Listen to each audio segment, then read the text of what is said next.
أعمالنا من يهده الله فلا مضل له ومن يضلله فلا هادي له وأشهد أن لا إله إلا الله وحده لا شريك له وأشهد أن محمدا عبده ورسوله فقد قال الله تبارك وتعالى في القرآن المجيد والفرقان الحميد أعوذ بالله السميع العليم من الشيطان الرجيم بسم الله الرحمن الرحيم ألف لام ميم الله لا إله إلا هو الحي القيوم۔ تمام تعریف اللہ رب العالمین کے لیے جس نے مجھے اور آپ کو مسلمان بنایا، اشرف المخلوقات بنایا، پیارے نبی کا امتی بنایا، قرآن مجید جیسی عظیم کتاب ہم پر اللہ تعالیٰ نے نازل کیا ہماری ہدایت کے خاطر۔ تمام تعریفوں کا حقدار اللہ رب العالمین ہے۔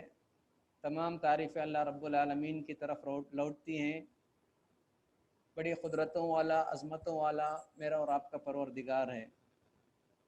درود و سلام میرے اور آپ کے آقا پیارے نبی جناب محمد الرسول اللہ صلی اللہ علیہ وسلم پر، آپ کے آل و اصحاب پر، جن کی محنتوں کے بدولت یہ دین ہم تک مکمل طریقے سے بغیر کسی کمی اور زیادتی کے پہنچا۔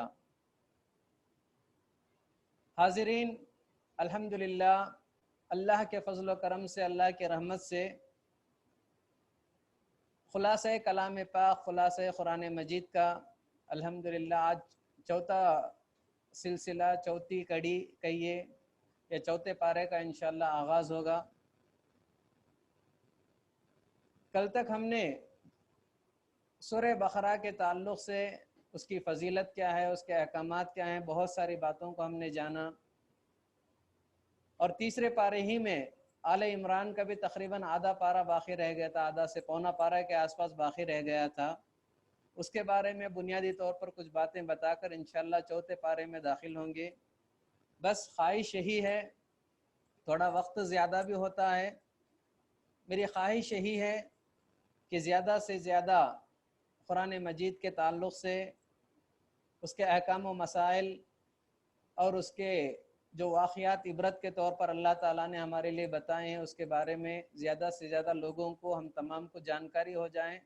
اسی لیے تھوڑا وقت زیادہ بھی ہو جاتا ہے، کیونکہ پتہ نہیں اگلے سال ہم رہیں گے یا نہیں رہیں گے، اگلے سال ایسا موقع ملے گا نہیں ملے گا۔ ایک اچھا موقع ہاتھ آیا تھا، اچھا موقع جو ہم کو ملا، جس کی وجہ سے الحمدللہ ایک سلسلہ ہم نے جاری شروع کیا۔ تو سورہ آل عمران سے انشاءاللہ آج کا آغاز ہوگا۔ اللہ تبارک و تعالیٰ فرماتے ہیں، اللہ لا الہ الا هو الحی القیوم۔ اللہ تبارک و تعالیٰ کی ذات وہ ذات ہے جو عبادت کے لائق ہے۔ اللہ کے علاوہ اس دنیا میں کوئی ذات عبادت کے لائق نہیں ہے۔ اللہ تعالیٰ ہمیشہ سے زندہ ہے، ہمیشہ زندہ رہے گا۔ القیوم، اللہ تبارک و تعالیٰ ایسا قائم رہنے والا ہے کہ اس کے قائم رہنے سے خود بخود کائنات قائم ہے۔ سورہ آل عمران، سورہ بقرہ، جس طرح سورہ بقرہ مدنی صورت تھی، اسی طرح آل عمران بھی مدنی صورت ہے۔ یہ پیارے نبی کے ہجرت کے بعد مدینے میں نازل ہونے والی صورت ہے۔ جس طرح ہم نے جانا کہ مدنی صورتوں میں اللہ تعالیٰ نے احکامات بیان کیے ہیں، قوانین بیان کیے ہیں، تو سورہ آل عمران میں بھی بہت سارے احکامات اور قوانین اللہ تعالیٰ نے بتائے۔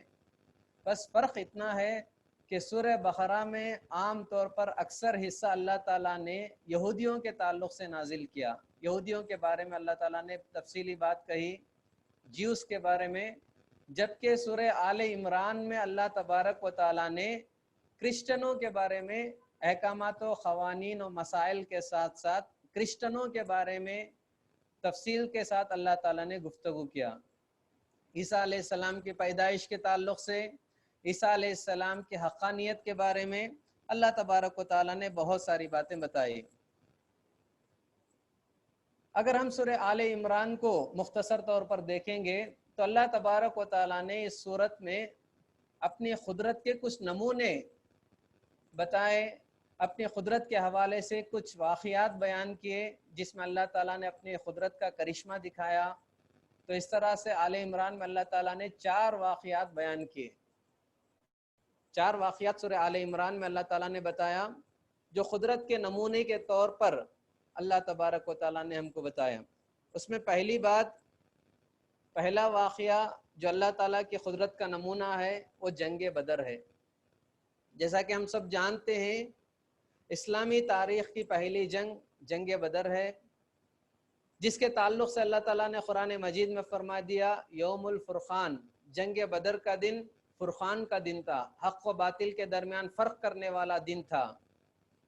یہ مسلمانوں کے لیے بہت بڑی آزمائش تھی کہ مسلمانوں کے پاس 313 کی مٹھی بھر جماعت تھی، جبکہ کافروں کے پاس ہزاروں کی تعداد میں، 1000 کی تعداد میں لشکر تھے۔ مسلمانوں کے پاس ہتھیار نہیں تھے، کفار جو ہتھیار سے مسلح تھے۔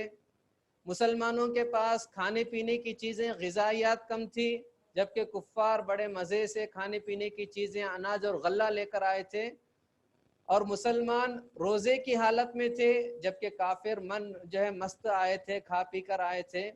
اور جیسا کہ آپ جانتے ہیں رمضان کی 17ویں تاریخ کو جنگ بدر پیش آیا تھا۔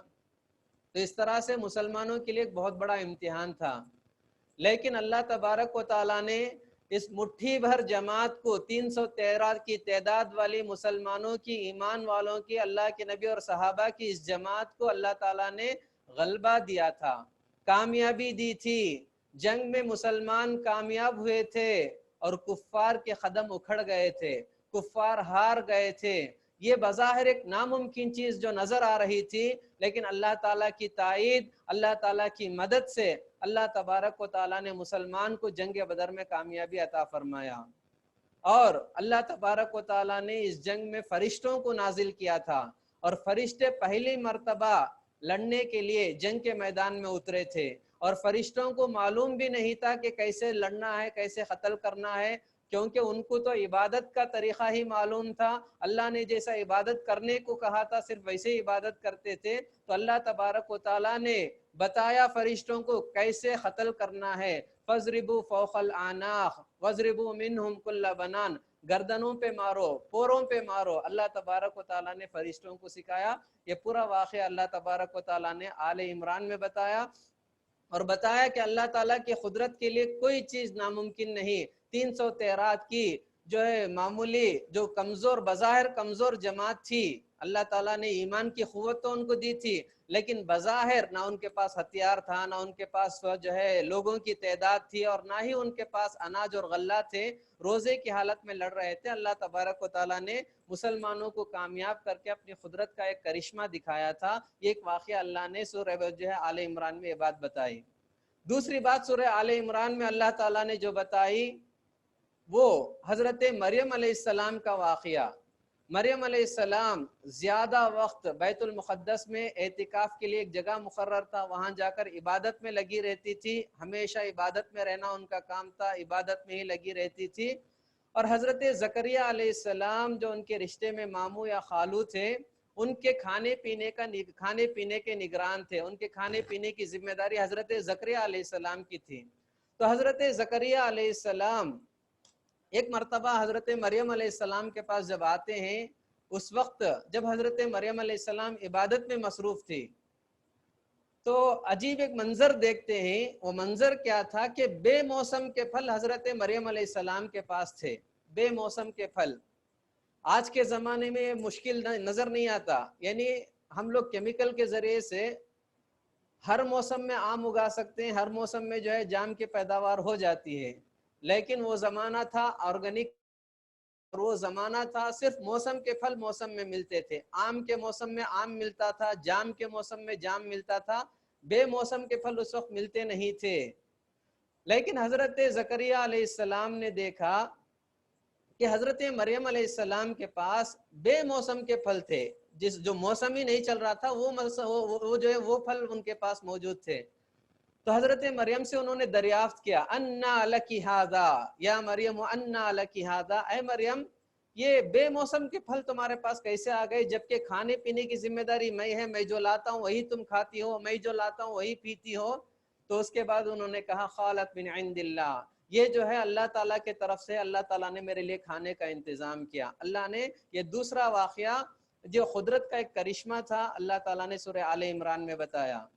جب حضرت زکریہ علیہ السلام نے دیکھا کہ اللہ تعالیٰ اتنی قدرت والا ہے کہ بے موسم کے پھل بھی جو اللہ تعالیٰ دے سکتا ہے، تو ان کو ایک بات یاد آئی۔ وہ بات کیا تھی؟ حضرت زکریہ علیہ السلام نے فوراً جو ہے اللہ تعالیٰ سے دعا کرنا شروع کر دیا۔ حضرت زکریہ علیہ السلام، یہ تیسرا واقعہ ہے جو آل عمران میں اللہ تعالیٰ نے بیان کیا، اپنے قدرت کے نمونے کے طور پر کہا جو ہے فوراً حضرت زکریہ علیہ السلام اللہ تعالیٰ سے دعا کرنے لگے، ربی انی وہن العظم منی واستعل الرأس شیبا ولم اک بدعائک ربی سخیا۔ حضرت زکریہ علیہ السلام نے اللہ تعالیٰ سے دعا کی، اے اللہ میں بوڑھا ہو چکا ہوں، میری بیوی بانجھ ہو چکی ہے، میرے بال سفید ہو چکے ہیں، میری ہڈیاں کمزور ہو چکی ہیں، لیکن ایک بات ہے وَلَمْ أَكُ بِدُعَائِكَ رَبِّي شَقِيًّا، پروردگارا جب کبھی مجھے کوئی چیز کی ضرورت پڑتی ہے میں تجھ سے مانگتا ہوں اور تو ہمیشہ مجھے دیتا ہے، کبھی مجھے بدبخت نہیں کیا، کبھی مجھے محروم نہیں کیا، کبھی مجھے کسی چیز سے محرومی نہیں ہوئی، جب بھی میں جو بھی مانگتا ہوں تو مجھے برابر دیتا ہے۔ تو حضرت زکریہ علیہ السلام نے اللہ تعالیٰ سے دعا کیا اور کہا اے اللہ ربی حبلی من لدنک ذریۃ طیبۃ انک سمیع الدعاء، اے اللہ مجھے پاک اولاد دے، پاک اولاد دے، کیونکہ بظاہر میں بوڑھا ہو چکا ہوں، بظاہر میری بیوی بانجھ ہو چکی ہے، بظاہر میرے بال سفید ہو چکے ہیں، بظاہر میری ہڈیاں کمزور ہو چکی ہیں، لیکن جب تو حضرت مریم کو بے موسم کے پھل دے سکتا ہے تو اس بات پر بھی قدرت رکھتا ہے کہ مجھے بڑھاپے کی عمر میں بھی تو اولاد دے سکتا ہے، بڑھاپے کی عمر میں بھی تو اولاد دے سکتا ہے۔ تو فوراً اللہ تعالیٰ ان کی دعا کو قبول کرتا ہے، فرشتے آتے ہیں، حضرت زکریہ علیہ السلام نماز کی حالت میں رہتے ہیں، فنادته الملائکہ وهو قائم یصلی فی المحراب ان اللہ یبشرک بیحییٰ، فرشتے آتے ہیں حضرت زکریہ علیہ السلام کو خوشخبری سناتے ہیں جب وہ نماز کی حالت میں ہوتے ہیں کہ اللہ تعالیٰ نے آپ کو ایک اولاد کی خوشخبری سنائی ہے، اور اولاد کا نام بھی اللہ تعالیٰ نے بتا دیا کہ ان کا نام یحییٰ ہوگا۔ دوسرے مقام پر اللہ تعالیٰ فرماتے ہیں لم نجعل له من قبل سمیہ، یہ یحییٰ والا نام جو ہے اللہ تعالیٰ نے جو رکھا ہے حضرت زکریا علیہ السلام کے بیٹے کو، یہ وہ نام ہے جو آج تک دنیا میں کسی نے یحییٰ نام سے کوئی نام نہیں رکھا تھا، یحییٰ نام سے کوئی نام نہیں رکھا تھا۔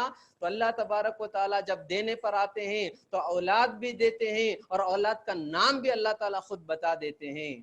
تو اللہ تعالیٰ نے یہ اپنی قدرت کے کرشمہ اور اپنی قدرت کا نمونے کے طور پر تیسرا واقعہ اللہ تبارک و تعالیٰ نے قرآن مجید میں سورہ آل عمران میں بتایا۔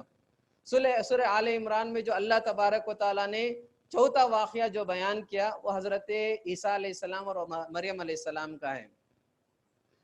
اللہ تبارک و تعالیٰ نے حضرت عیسیٰ علیہ السلام کو بن باپ کے پیدا کیا، جیسا کہ ہم پرسوں بھی جو اس کے تعلق سے سنے تھے، بغیر باپ کے اللہ تعالیٰ نے حضرت اپنے قدرت کے اظہار کے طور پر، قدرت کے نمونے کے طور پر حضرت عیسیٰ علیہ السلام کو بغیر باپ کے اللہ تعالیٰ نے پیدا کیا، جیسا آدم علیہ السلام کو بغیر ماں باپ کے پیدا کیا، اللہ نے حضرت عیسیٰ علیہ السلام کو بغیر باپ کے پیدا کیا۔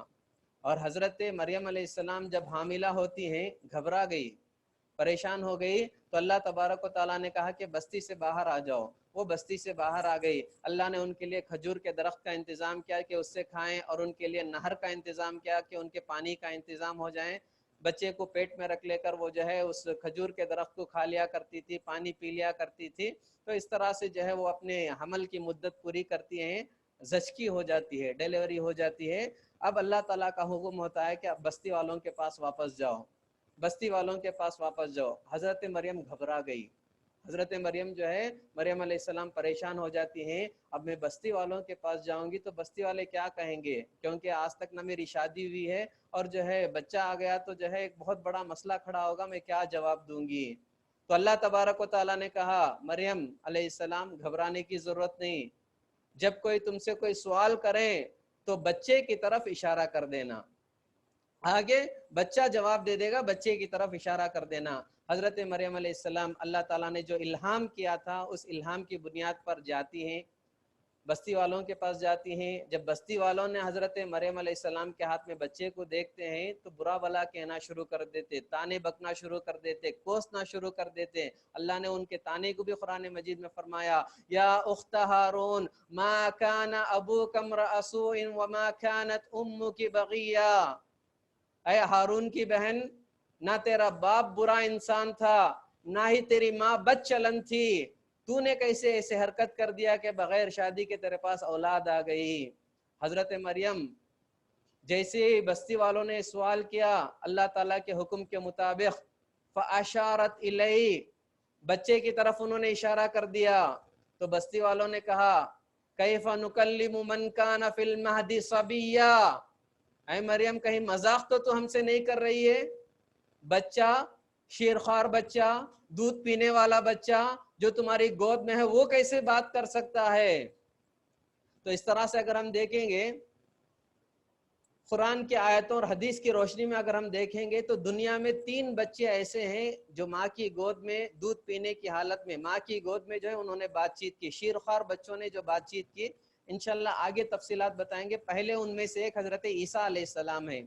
عیسیٰ علیہ السلام نے بستی والوں سے بات کیا، بستی والوں کے سوال کا جواب انہوں نے دیا، قال انی عبد اللہ آتانی الکتاب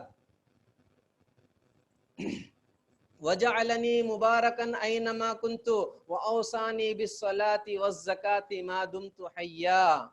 حضرت عیسیٰ علیہ السلام نے ماں کے گود میں جواب دیا، کہا میں اللہ کا بندہ ہوں، اللہ تبارک و تعالیٰ نے مجھے مبارک بابرکت بنایا ہے جہاں کہیں بھی میں رہوں، اللہ نے مجھے نماز پڑھنے کا حکم دیا، اللہ تعالیٰ نے مجھے جب تک زندہ رہوں نماز پڑھنے اور زکوٰۃ دینے کا حکم دیا۔ تو معلوم ہوا کہ اللہ تبارک و تعالیٰ نے اپنی قدرت کے نمونے کے طور پر 4 واقعہ بیان کیا جو آل عمران میں اللہ تعالیٰ نے جو ہے اسے نقل کیا، اور حضرت عیسیٰ علیہ السلام کے تعلق سے جو عقیدہ لوگوں میں عیسائیوں میں پایا جاتا ہے اس کے رد کے طور پر اللہ تعالیٰ نے آل عمران میں یہ بات بھی بتائی۔ عیسائیوں کا عقیدہ ہے کہ حضرت عیسیٰ علیہ السلام خدا ہیں، ان کو سولی دے دیا گیا، بہت سارے ان کے من گھڑت واقعات من گھڑت باتیں ہوتی ہیں، جبکہ اللہ تبارک و تعالیٰ نے ہم مسلمانوں کو ایک عقیدہ دیا۔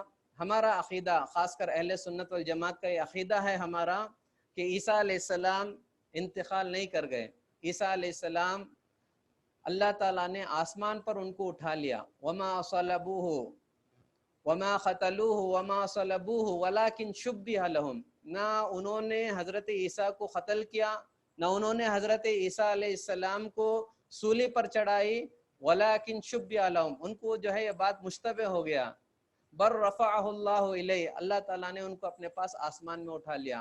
آسمان میں حضرت عیسیٰ علیہ السلام زندہ ہیں، اور قیامت کے قریب حضرت عیسیٰ علیہ السلام دنیا میں آئیں گے۔ دنیا میں آئیں گے تو نبی کی حیثیت سے نہیں آئیں گے، پیارے نبی کی امتی کی حیثیت سے آئیں گے، اور حضرت عیسیٰ علیہ السلام جب آئیں گے دجال کا ظہور ہوگا، دجال کو حضرت عیسیٰ علیہ السلام ختم کریں گے، اس کے بعد یاجوج اور ماجوج کی قوم آئے گی، یاجوج اور ماجوج کی قوم دنیا میں عرابہ کرے گی، فتنہ اور فساد مچائے گی، اس وقت حضرت عیسیٰ علیہ السلام اور مومنین مسلمان دعا کریں گے، حضرت عیسیٰ اور مسلمانوں کی دعاؤں کی برکت سے اللہ تبارک و تعالی یاجوج اور ماجوج کو فنا کر دے گا، صفحہ ہستی سے مٹا دے گا۔ حضرت عیسیٰ علیہ السلام آسمان میں ہیں، اللہ تعالیٰ کے پاس زندہ ہیں، قیامت کے قریب ان کا نزول ہوگا، اللہ تعالیٰ ان کو اس دنیا میں بھیجے گا۔ یہ ساری تفصیلات ہیں جو آیتوں میں، قرآن کی آیتوں میں اللہ نے ہمیں بتایا، اور احادیث میں پیارے نبی نے اس کی تفصیلی جو ہے تفصیل سے اللہ حضرت عیسیٰ علیہ السلام کے تعلق سے ہمیں بتایا۔ تو یہ باتیں تھیں جو اللہ تبارک و تعالیٰ نے سورہ بقرہ، سورہ آل عمران میں جو بقیہ حصہ تھا 3 پارے کا، اس میں اللہ تعالیٰ نے بتایا۔ اب جو ہے 4 پارے کا آغاز ہوتا ہے، لَن تَنَالُوا الْبِرَّ حَتَّى تُنْفِقُوا مِمَّا تُحِبُّونَ۔ اللہ تعالیٰ نے ایک بات بتائی کہ تم اس وقت تک نیکی کو نہیں پا سکتے تمہیں اس وقت تک نیکی نہیں ملے گی جب تک کہ تم اپنی من پسند چیز کو اللہ کے راستے میں قربان نہیں کر دیتے. یعنی خیرات کرنا، خرچ کرنا ایک تو فضیلت کی بات ہے، لیکن نیکی کا اونچا مقام ہم کو کب ملے گا؟ جب ہم اپنی پسندیدہ چیز کو اللہ کے راستے میں قربان کرنا. جیسا کہ صحابہ کے تعلق سے بہت سارے واقعات اس میں جو ہے اس کے ضمن میں آتے ہیں.